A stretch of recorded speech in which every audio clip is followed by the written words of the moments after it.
قرآن پاک میں اللہ تعالیٰ نے اکثر اللہ اور رسول کو ساتھ ساتھ ذکر کیا، اطیعوا اللہ و اطیعوا الرسول من یطع اللہ و رسولہ۔ کل میں نے تھوڑا سا اس پہ بتایا تھا، تؤمنون باللہ و رسولہ، آمنوا باللہ و رسولہ، براءۃ من اللہ و رسولہ، اذان من اللہ و رسولہ، من یعص اللہ و رسولہ، من یشاقق اللہ و رسولہ۔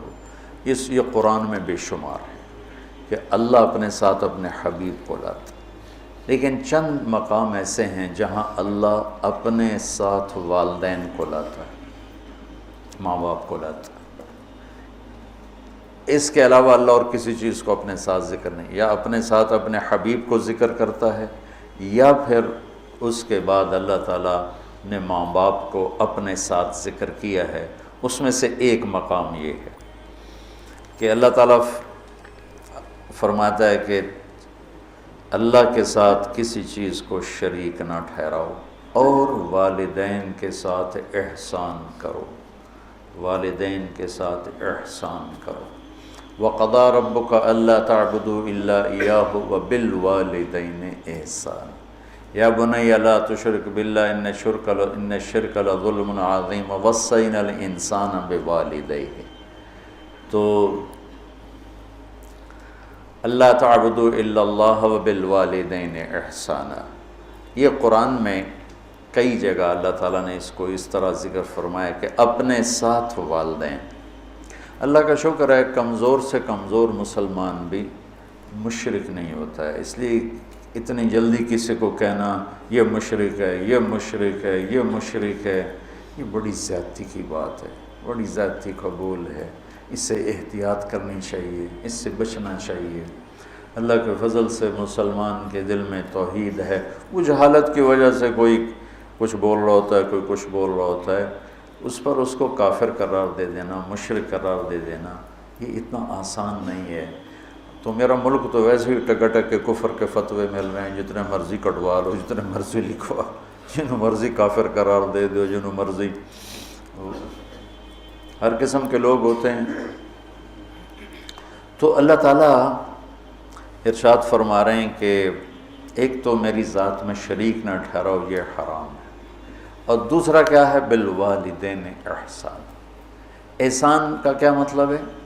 کسی کام کو اس کی سب سے عالی شان خوبصورت شکل میں ادا کرنا، اس کو احسان کہتے ہیں۔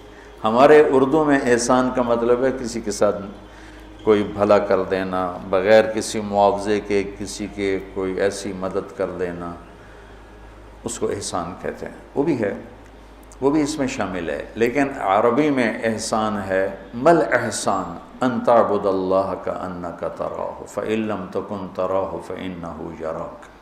احسان کیا ہے؟ کسی جو کام بھی کرے، اچھائی کا، بھلائی کا، جو کام بھی کرے، اس کو اعلیٰ درجے پر کرنے کا نام ہے احسان۔ تو اللہ تعالیٰ یہاں ارشاد فرما رہا ہے کہ والدین کے ساتھ احسان۔ اچھا، ایک اس پہ ذرا غور کریں، اللہ تعالیٰ فرما رہا ہے آؤ میں تمہیں بتاؤں کہ حرام کیا ہے، ٹھیک ہے؟ کہتا ہے شرک نہیں کرنا ہے تو حرام ہے، اور والدین کے ساتھ احسان، یہ حرام کے نیچے کیسے آ گیا؟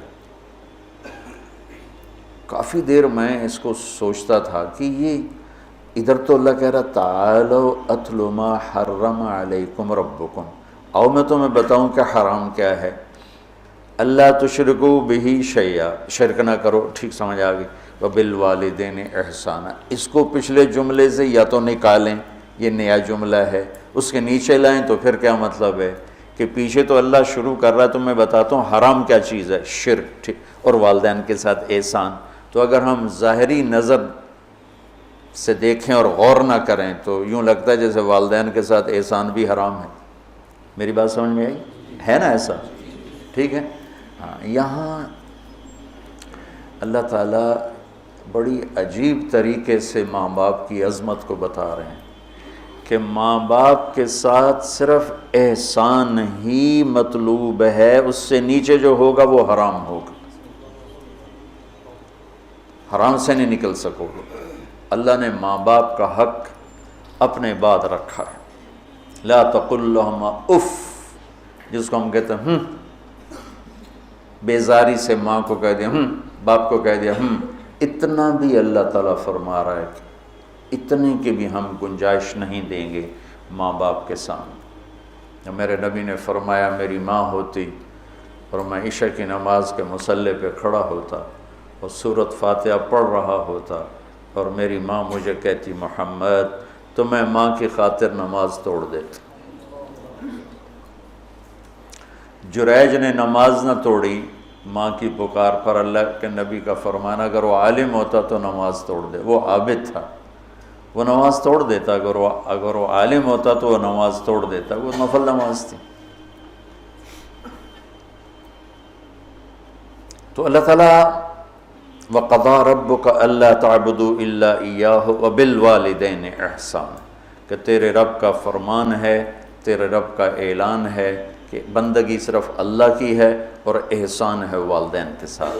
تو یہاں یہ ایک خوبصورت انداز میں تاکید کی انتہا ہے کہ احسان سے نیچے جو ہوگا وہ اسی حرام میں آئے گا، احسان سے بھی کوئی اوپر کی بات ہے تو وہ کر کے دکھا، وہ کر کے دکھا۔ جو ابو ہریرہ رضی اللہ تعالیٰ عنہ کی نے مسجد میں جہاد کی ترغیب سنی تو آ کے ہتھیار اٹھانے لگے۔ ماں نے پوچھا کہاں جا رہے ہو؟ کہا میں جہاد پہ جا رہا ہوں۔ تو کہنے لگی میں تو اکیلی ہوں، میرا پیچھے کیا بنے گا؟ کہا یہ نہیں مجھے پتا، بس میں جا رہا ہوں۔ تو انہوں نے بہت محنت کی، وہ مانے نہیں۔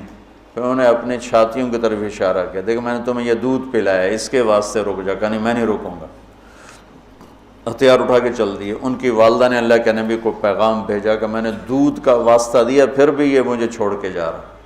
تو ابو ہریرہ جب آئے تو آپ نے منہ یوں پھیر لیا، میں آپ کو بتا چکا ہوں کہ آپ کی ناراضگی کی نشانی تھی کہ آپ دیکھ کے منہ یوں پھیر لے، آپ نے منہ پھیر لیا۔ تو ابو ہریرہ یا رسول اللہ خیریت تو ہے؟ کیا ہوا؟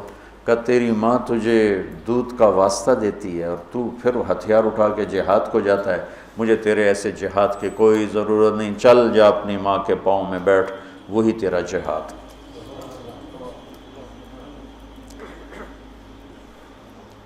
کلاب بن امیہ جہاد میں چلے گئے، والدین دونوں بوڑھے تھے۔ تو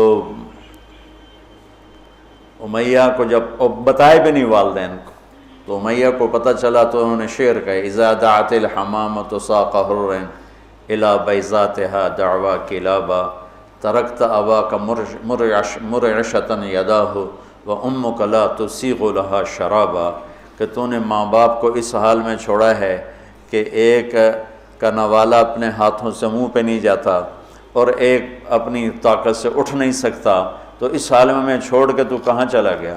حضرت عمر کو پتہ چلا اشعار کا، تو انہوں نے فرمایا کلاب کدھر ہے؟ کہا جی وہ جہاد میں فلاں محاذ پر۔ کا بلاؤ اسے۔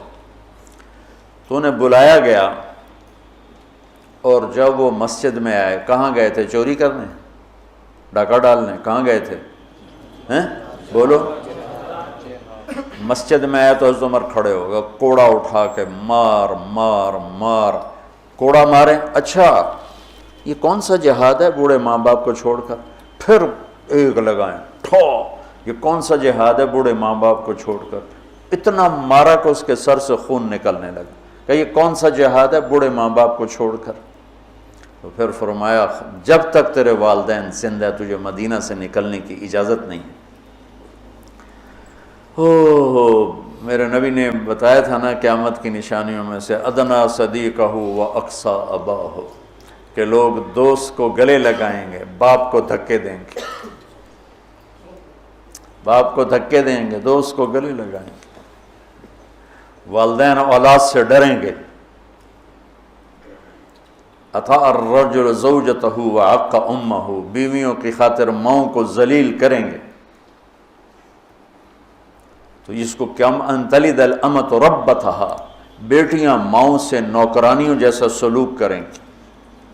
پرانی بات ہے، میں ایک ماں بیٹی کو دیکھ رہا تھا، بیٹی ماں سے کہہ رہی تھی، بیٹی ماں سے کہہ رہی تھی بھوک نہیں بھوک نہیں، ہمارے علاقے کی بات، اور اس کی ماں کے موٹے موٹے آنسو گر رہے تھے، بالکل خاموش، وہ حیران پریشان بھی، جس کو میں نے پیٹ سے جنم دیا آج وہ مجھے کہہ رہی ہے بھوک نہیں۔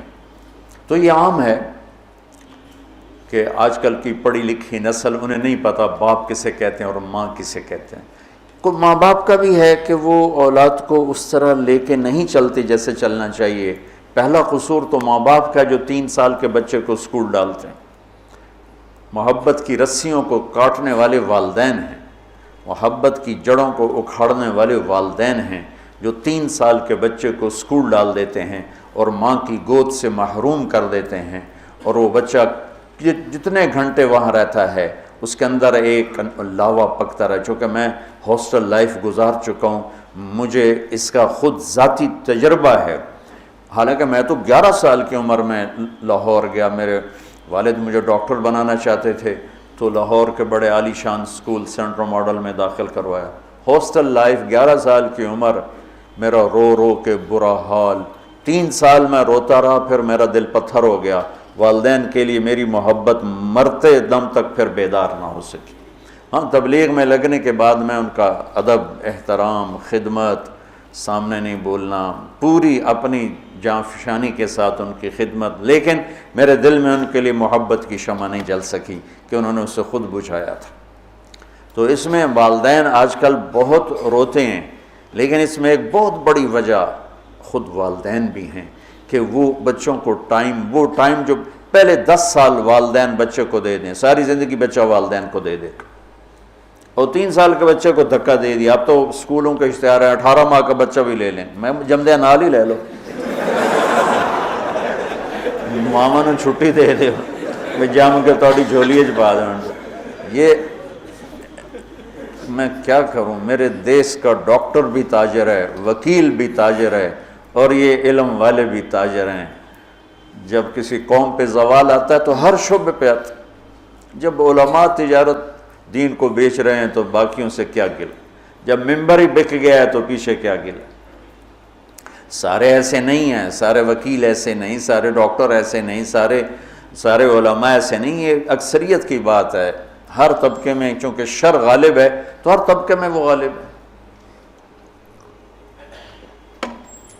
تو میرا رب کہتا ہے کہ ایک میری ذات میں شریک نہ ٹھہراؤ، اور ایک والدین سے احسان سے نیچے ہمیں قبول نہیں. احسان تک پہنچو گے تو قبول ہوگا. آپ جنت میں تشریف لے گئے تو قرآن کی تلاوت سنی. آپ نے فرمایا کون کر رہے تلاوت؟ انہوں نے کہا جی حارثہ بن نعمان ہے. کہا ہے حارثہ بن نعمان؟ وہ تو مدینے میں ہے. کہا وہ ماں کا خدمت گزار ایسا ہے کہ جب قرآن پڑھتا ہے ساری جنت کو سنایا جاتا. وہ ماں کے کیسے خدمت گزار تھے کہ ماں کے کپڑے خود دھوتے تھے، بیوی سے نہیں دھلواتے تھے. ماں کے لیے سالن روٹی خود بناتے تھے، بیوی سے نہیں بنواتے تھے. ماں کے سامنے بیٹھ کے ان کو روٹی ہاتھوں سے کھلاتے تھے، ان کو خود نہیں کھانے دیتے تھے. ماں کے سر میں تیل لگاتے تھے، کنگھی کرتے تھے، جوئیں نکالتے تھے. یہ سارا کام وہ کرتے تھے. 2 صحابہ کے بارے میں آتا ہے کہ والدین ماں کی وہ خدمت کی جو کوئی نہیں کر سکا. ایک حضرت عثمان اور ایک حضرت حارثہ بن نعمان. عثمان بن عفان اور حارثہ بن نعمان. اور حضرت امام زین العابدین علیہ السلام اپنے والدہ کے ساتھ روٹی نہیں کھاتے تھے. اور یہ ہمارے ہاں تو ہم اجمی لوگ ہیں نا، بخیل لوگ ہیں. اب وکری پلیٹیں جو اپنی بوٹیاں پالو، کوئی اور نہ کھا لوے. تو عرب کٹھا کھاتے تھے، کٹھے بیٹھ کے کھانا آج بھی تعذیب ہے. ہم نے قطر کے بادشاہ کے دسترخوان پہ کھانا کھایا، وہ اور لوگوں کے ساتھ مل کے بیٹھ کے کھا رہا تھا. تو کسی نے کہا آپ ماں کی اتنی خدمت کرتے ہیں تو آپ ان کے ساتھ کھانا کیوں نہیں کھاتے؟ فرمایا کہ مجھے ڈر لگتا ہے کوئی ایسی بوٹی نہ اٹھا لوں جو میری ماں کی نظر میں اور میں اٹھا کے مجرم بن جاؤں. کہ وہ میری ماں کی نظر میں ہو اور میں اس سے پہلے اٹھا کے کھا لوں تو کہیں میں ماں کا مجرم نہ بن جاؤں، اس لیے میں ساتھ نہیں کھاتا ہوں. کسی نے حضرت علی سے پوچھا حسن آپ کے بیٹے کیسے ہیں؟ کہا میں جب چلتا ہوں تو میرے آگے نہیں چلتا، میرے پیچھے چلتا ہے. جب میں بیٹھنے لگتا ہوں تو پہلے مجھے بٹھاتا ہے پھر خود بیٹھتا ہے. اور جب میں گھر میں کمرے میں ہوتا ہوں تو گھر کی چھت پہ نہیں چڑھتا کہ باپ سے اوپر نہ ہو جائے. تو آج والدین بہت ذلیل ہیں اولاد کے ہاتھوں، بہت دکھی ہیں اولاد کے ہاتھوں. اور ان کی جو فریادیں وہ عرش کو ہلا دیتی، تو اپنے ماں باپ کی راحت بننا، ٹھنڈک بننا، خوشی بننا، یہ میرے رب کا پیغام ہے کہ وَبِالْوَالِدَيْنِ احسان۔